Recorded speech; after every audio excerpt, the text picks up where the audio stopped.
All right. I'm Rebecca Hay, and I've built a successful interior design business by trial and error, podcasts, online courses, and so many freaking books. Over the last decade, I've grown from an insecure student to having false starts to careers, and now I'm finally in the place where I want to be. Throughout my journey, it's been pretty obvious that I'm passionate about business and helping other entrepreneurs do the same. Each week, I'll share tangible takeaways from my own experience and the experiences of other badass women to help you build your confidence and change your business. All right, welcome back to Resilient by Design. I've got another shorty episode with you today. I'm your host, Rebecca Hay. These are the shorty episodes that I'm doing in addition to our full-length feature film podcast episodes that come out on Thursdays. You get these juicy nuggets from me once a week now. So today I want to talk about goal setting, and I'm not going to teach you how to set goals. I've got other podcasts on that. I teach that in my courses and all the time inside Designer's Room.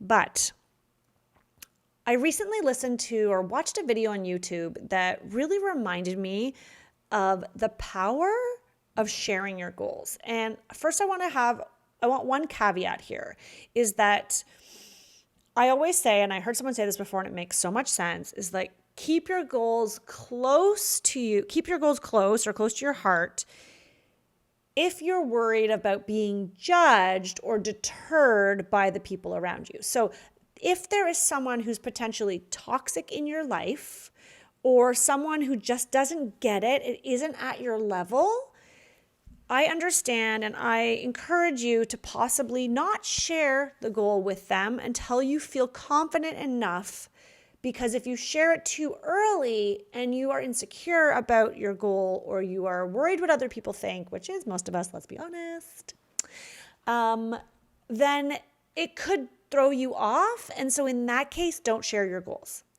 But there is so much to be said for social accountability.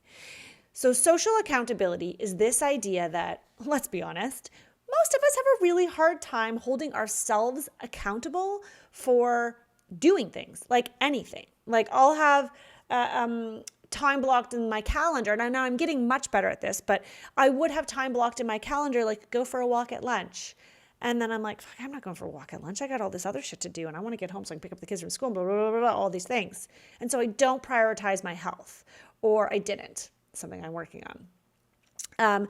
So the idea is that you are more likely to hold yourself accountable if you have other people who are expecting you to do it. And so it's like a bit of this, like, it's not reverse psychology, but it's this idea of like, shit, if we know that we're more likely to do something because someone else is expecting us to, then let's just use that to our advantage. And when I heard this, or when I watched this on this podcast, I was like, oh my gosh, yes, this makes so much freaking sense.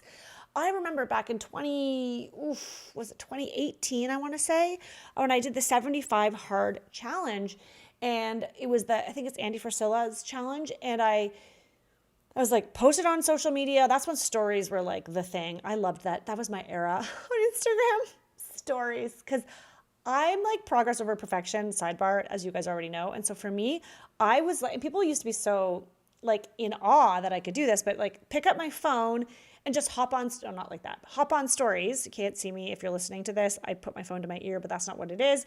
I would hop on stories and be like, hi, I'm just doing this thing. Peace, going for a walk, doing my challenge, whatever. And I loved it because it was unfiltered, it was unperfect, and I love that. Instagram has become too perfect, and I hate it. But that's a whole other story.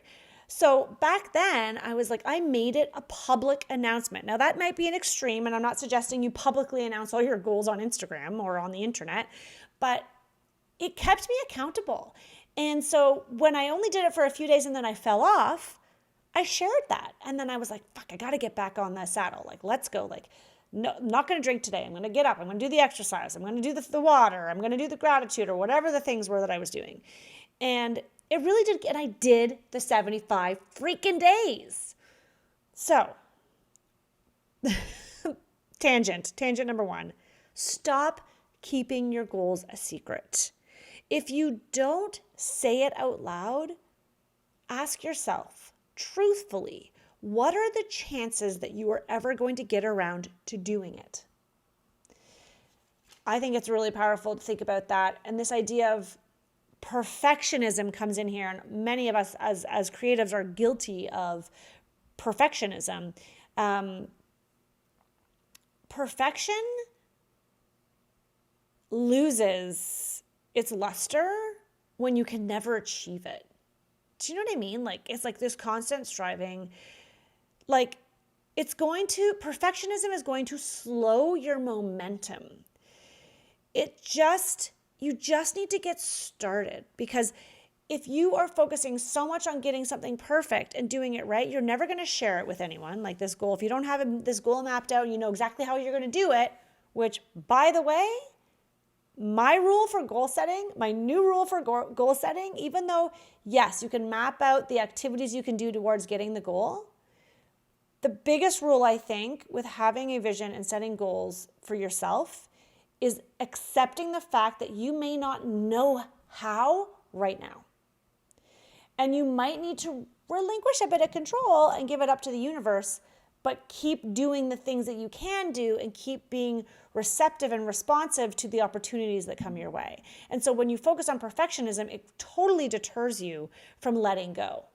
Perfectionism is a need to be in control. And it's funny, my perfectionism doesn't fall far from the tree. The apple doesn't fall far from the tree. The other day, my son was upset because he's doing a group project for a science fair. And at the time of recording this, he's in grade 4 and was very frustrated and was complaining about one of the guys in his group. And he's in charge and he's telling everyone what to do. And he's telling us that, why did you do that without me watching you? And he's sounds like someone else in his group is a control freak and has exercised his need to be in control. But what my husband pointed out to me is it's actually frustrating for my son, because my son's also a perfectionist and he also likes to be in control. And so it's actually driving him nuts that he's not the one in charge. And so what it does is it slows down your momentum. It slows down their ability to collaborate together. And it's, as a result, it's still to be known how well this science fair project does, but my guess, if I had to guess, if I was a betting person, I'm not going to bet that it's going to win. I don't know. Probably shouldn't say that out loud, but right? If you're not working in harmony together and it's just one person doing all the work and there's tension, the outcome can't be spectacular. So pursuit of perfectionism is what is going to deter you from having momentum. And the reality is, spoiler alert, none of us actually knows what the fuck we're doing. Pardon my French. All those entrepreneurs out there, all those design firm owners, we're all making it up as we go along. We're educating ourselves by talking to people and taking courses and watching videos and listening to this podcast. But let's be honest, everyone in this world hasn't done these things before. They're making it up as they go along. Nobody actually knows what they're doing. So get ready, because problems are going to come your way. They're only going to get bigger. And so if you can at least make your goals public to the people in your life, or to people that you know are going to hold you accountable, you are 10 steps closer to actually achieving them, because you will be actively looking for opportunities and actively pushing yourself to get something done, because you're accountable to someone besides just little old you. And then that brings me sort of to the last point of this whole shorty episode, which is surround yourself with other like-minded people. You are the sum of the 5 people you spend the most time with. Everybody knows that. It's so clear. So many great minds talk about this idea of the people that you are around. You are the average of those people, of those 5 to 7, whatever number of people. So if you don't have people in your circle, in your life, they don't have to be your next door neighbor or your best friend, but if you don't have people in your life who will hear you say your goal and be like, yes, I love this for you. How can we help you? Then you need to level up your people. You need to get into community with other like-minded design firm owners, with other entrepreneurs, people who are thinking about goal setting, people who are actually practicing sharing their goals and trying to make things happen, because they're going to be the ones to lift you up and they're going to help you get there.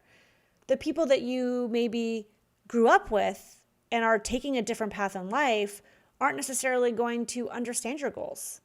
And they might criticize you, or they might try to hold you back because it's scary and they don't want you to get hurt, and they're afraid and they're worried that you might fail, and if you fail then you'll be sad and it's going to be awful.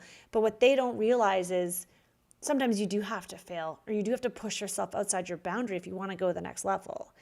And that's where having those peers there who model that and who support you in that is going to be really helpful for you when it comes to achieving your goals. All right. I hope you guys enjoyed that shorty episode. Send me a DM on Instagram. Hit me up. Let me know if you loved this, if you want to hear more about this concept and this idea of goal setting, of surrounding yourself with like-minded people. I love you guys, and I'll see you soon.